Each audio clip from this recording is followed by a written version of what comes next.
முதன்முறையாக ஒரு மனித விந்தணு கருமுட்டையுடன் தொடர்பு கொள்ளும் மிக சரியான தருணத்தில் ஏற்படும் ஒளிக்கீற்றின் காட்சிகளை விஞ்ஞானிகள் படம் பிடித்துள்ளனர். இந்த நிகழ்வு இதற்கு முன்னரே விலங்குகளில் கவனிக்கப்பட்டிருந்தாலும் மனித கருவுறுதலின் போது ஏற்படும் இந்த ஒளிக்கீற்றை இதுவரை யாரும் கண்டதில்லை.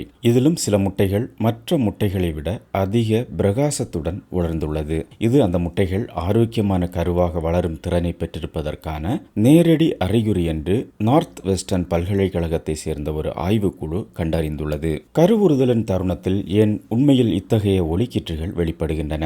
2011ஆம் ஆண்டில் எலிகளில் கருவுறுதல் நிகழும் இடத்தில் துத்தநாக அணுக்களின் ஒளிக்கீற்றுகள் வெடித்து சிதறுவதை நார்த் வெஸ்டர்ன் ஆய்வுக்குழு கண்டறிந்தது. இந்த நிகழ்வை எவ்வாறு படம் பிடிப்பது என்பதை கண்டறிய அவர்களுக்கு சில ஆண்டுகள் பிடித்தது. தொழில்நுட்பம் வளர்ந்ததால் 2014ஆம் ஆண்டிற்குள் அவர்கள் முதன்முறையாக இந்த நிகழ்வை வீடியோவாக பதிவு செய்வதில் வெற்றி பெற்றுள்ளார்கள். ஒரு பாலூட்டியின் முட்டையை விந்தணு துளைக்கு மிக சரியான தருணத்தில் பில்லியன் கணக்கான துத்தநாக அணுக்கள் வெளியேறுவதை அவர்கள் நேரடியாக கண்டனர். உயிருள்ள செல்களுக்குள் துத்தநாகத்தின் நகர்வுகளை கண்காணிக்கக்கூடிய ஒரு புதிய ஒளிரும் உணரியை பயன்படுத்தி அந்த ஆய்வுக்குழு முட்டையின் துத்தநாக சேமிப்பு திறன்களை கூர்ந்து நோக்கியது. அப்போது சுமார் 8000 துத்தநாக சேமிப்பு பகுதிகள் இருப்பதையும் ஒவ்வொன்றிலும் சுமார் 10 லட்சம் துத்தநாக அணுக்கள் வெடித்து சிதற தயாராக இருப்பதையும் அவர்கள் கண்டறிந்தனர். கருவுறுதலுக்கு பிறகு சுமார் 2 மணி நேரம் வரைக்கும் நீடிக்கும் இந்த சிறிய வானவேடிக்கை போன்ற நிகழ்வை அவர்கள் கண்டுள்ளனர். தற்பொழுது அதே ஆய்வுக்குழு மனித முட்டையில் கருவுறுதல் நிகழும் தருணத்தில் ஏற்படும்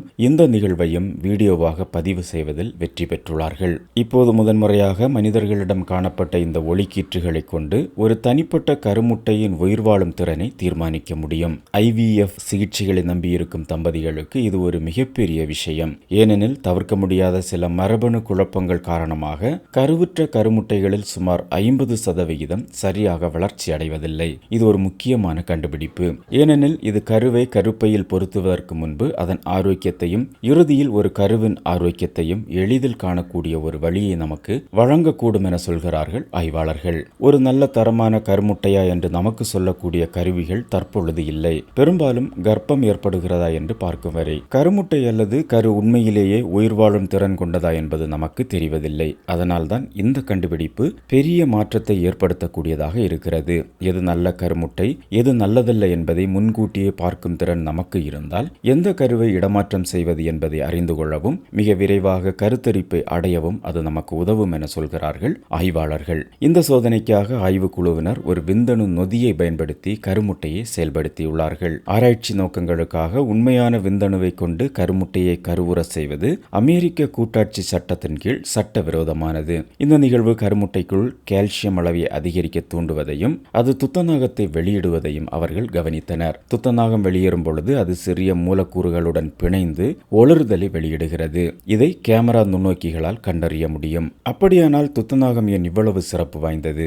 ஆரோக்கியமான கருவின் வளர்ச்சியை கட்டுப்படுத்த கருமுட்டைகள் துத்தநாகத்தை பிரித்து விநியோகிக்கின்றன என்பதை ஆராய்ச்சியாளர்கள் கண்டறிந்துள்ளனர். ஒரு கருவாக வளர கருமுட்டை எடுக்கும் முடிவை கட்டுப்படுத்துவதில் இந்த தாது முக்கிய பங்கு வகிக்கிறது. எனவே எவ்வளவு அதிகமாக துத்தநாகம் வெளியிடப்படுகிறதோ அந்த அளவுக்கு ஒளிர்தல் பிரகாசமாக இருக்கும். மேலும் கருமுட்டை அதிக உயிர் வாழும் திறன் கொண்டதாகவும் மாறும். கருமுட்டை முதலில் துத்தநாகத்தை சேமித்து வைக்க வேண்டும். பின்னர் முதிர்ச்சியை வெற்றிகரமாக கடந்து செல்ல அந்த துத்தநாகத்தில் சிலவற்றை வெளியிட வேண்டும். இதுதான் கருவுறுதல் மற்றும் கரு உருவாக்கத்தின் தொடக்கம். இந்த வியக்கத்தக்க செயல்பாட்டில் எவ்வளவு துத்தநாகம் ஈடுபட்டுள்ளது, அது செல்லில் எங்கே இருக்கிறது போன்ற கேள்விகளுக்கு இனி சரியான விடை கிடைக்கும் என சொல்கிறார்கள் ஆய்வாளர்கள்.